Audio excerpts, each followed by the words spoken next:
Assalamualaikum warahmatullahi wabarakatuh. Perkenalkan, nama saya Raffi Arifando dengan NIM 2530821097 dari Administrasi Bisnis 2C.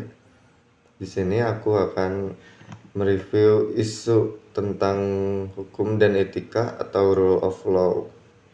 Nah, mungkin di sini teman-teman pernah gak sih kalian lagi scrolling medsos terus tiba-tiba nemu berita yang bikin elus dada sekaligus pengen ketawa gitu. Di satu sisi ada berita tentang pejabat yang korupsi miliaran atau triliunan rupiah, tapi pas disorot kamera pas sidang, mereka masih bisa senyum lebar, melambaikan tangan, bahkan hukumannya cuma berapa tahun dan dapat diskon masa tahanan karena berkelakuan baik. Tapi di sisi lain, kita sering lihat berita nenek-nenek yang dituduh nyuri beberapa batang kayu atau orang kecil yang ngambil sisa makanan di perkebunan, langsung ditangkap, ditahap, dan proses hukumnya cepat banget kayak kilat. Pasti di dalam hati kita langsung teriak lah, kok gini ya? Katanya semua orang sama di mata hukum. Nah, mungkin di video kali ini aku bakal ngebahas kenapa hukum Indonesia sering dirasa tajam ke atas tapi sering tajam ke bawah tapi tumpul ke atas. Yang sering kita anggap membosankan itu, yuk kita obrolin.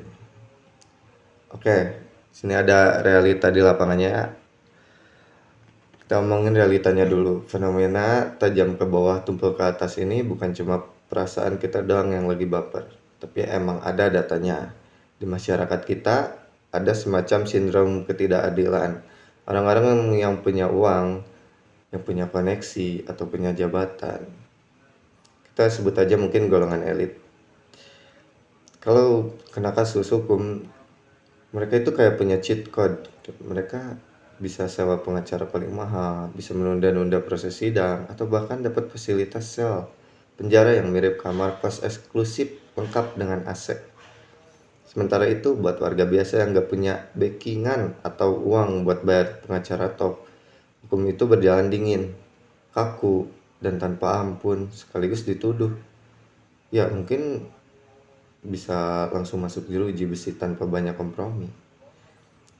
Kontras sosial kayak gini yang jadi bikin publik jadi skeptis dan apatis. Mungkin muncul jargon-jargon sendirian di netizen kayak no viral no justice, yang artinya kalau kasusnya gak viral dulu di Twitter atau di TikTok, polisi atau penegak hukum lambat banget geraknya. Sedih gak sih hukum negara kita kok malah digerakin oleh jempol netizen? Nah, mungkin kita langsung ke bedah teorinya tentang rule of law dan equality before of law. Sekarang kita masuk ke sesi singkat, penjelasan singkat. Kita sering dengar istilah rule of law dan quality of law, quality before the law. Keren amat bahasanya. Tapi artinya sebenarnya simpel banget. Rule of law itu artinya kekuasaan hukum. Yang jadi bos tertinggi di negara ini adalah hukum, bukan presiden, bukan menteri, bukan juga orang kaya. Semua orang harus tunduk sama aturan yang sama. Terus ada juga equality before the law, yang artinya kesetaraan di hadapan hukum. Mau kamu anak presiden, anak jenderal, atau anak kosan yang makanannya mungkin mie instan tiap akhir bulan, kalau melanggar aturan yang sama, ya hukumannya harus sama. Hukum itu harusnya kayak mata uang koin, gak peduli siapa yang megang, nilainya tetap sama. Tapi kenapa di Indonesia teorinya indah banget, tapi pas dipraktikkan di dunia nyata kok beda jauh ya. Undang-Undang Dasar 1945 Pasal 1 Ayat 3 jelas-jelas nulis, negara Indonesia adalah negara hukum. Tapi masalahnya hukum kita ini sering kali dijalanin secara legalistik formal, yang artinya cuma fokus nyari pasal buat menghukum orang tanpa mikirin aspek keadilan moralnya. Akhirnya hukum kehilangan jiwanya dan cuma jadi alat buat ngejudge orang yang lemah. Baju ya. Nah, jadi untuk masalahnya itu kenapa sih hal ini itu bisa terulang-ulang? Memang nggak ada yang mau benerin. Setidaknya ada tiga alasan utama kenapa hukum kita bisa serandom ini. Oke, yang pertama itu masalah integritas. Ini masalah klasik.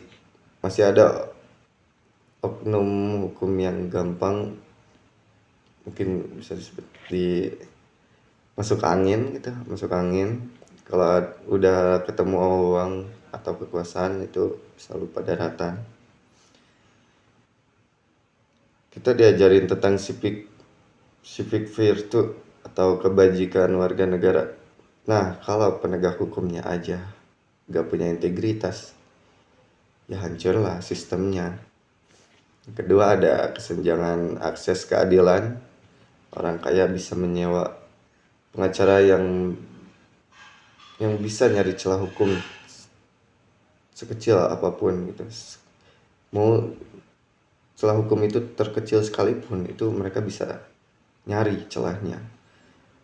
Dan orang miskin kadang buat makan aja susah, apalagi buat bayar pengacara. Meskipun ada lembaga bantuan hukum atau LBH, itu gratis, kapasitasnya terbatas banget dibanding jumlah kasus yang ada. Yang ketiga, mungkin ada intervensi politik. Seringkali hukum itu disetir sama kepentingan politik praktis. Siapa yang lagi berkuasa, dia yang aman. Siapa yang jadi oposisi atau vokal, dia yang dicari-cari kesalahannya pakai UU ITE atau pasal karet lainnya. Ini jelas melanggar esensi demokrasi yang sehat. Terus kalau udah tahu bobroknya kayak gini, kita harus bagaimana? Apa kita pasrah aja, terus pindah negara? Kita kabur aja dulu mungkin. Pindah negara kan mahal bagasi pesawatnya.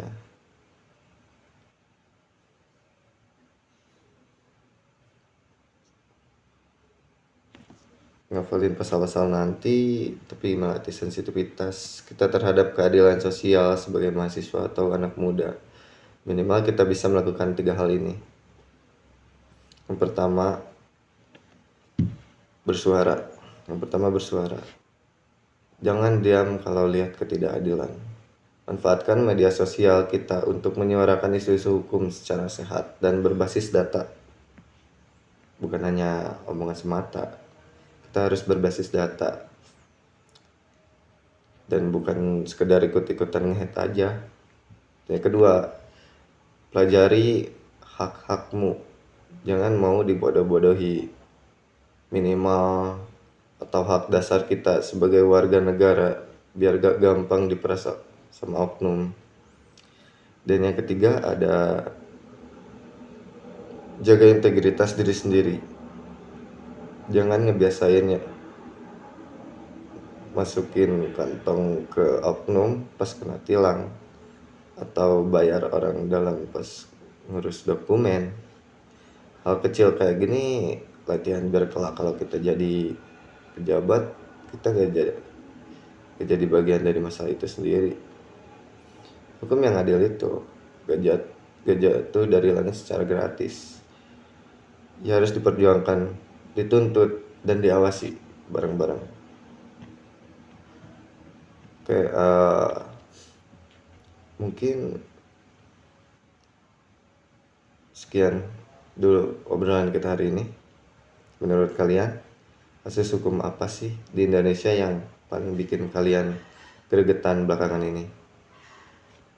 Terima kasih buat teman-teman semua yang mendengarkan dari awal hingga akhir. Mungkin di sini kita selesaikan dulu sesi reviewnya atau diskusi kita kali ini. Saya Arif Arifando, izin mengundurkan diri. Terima kasih. Wassalamualaikum warahmatullahi wabarakatuh.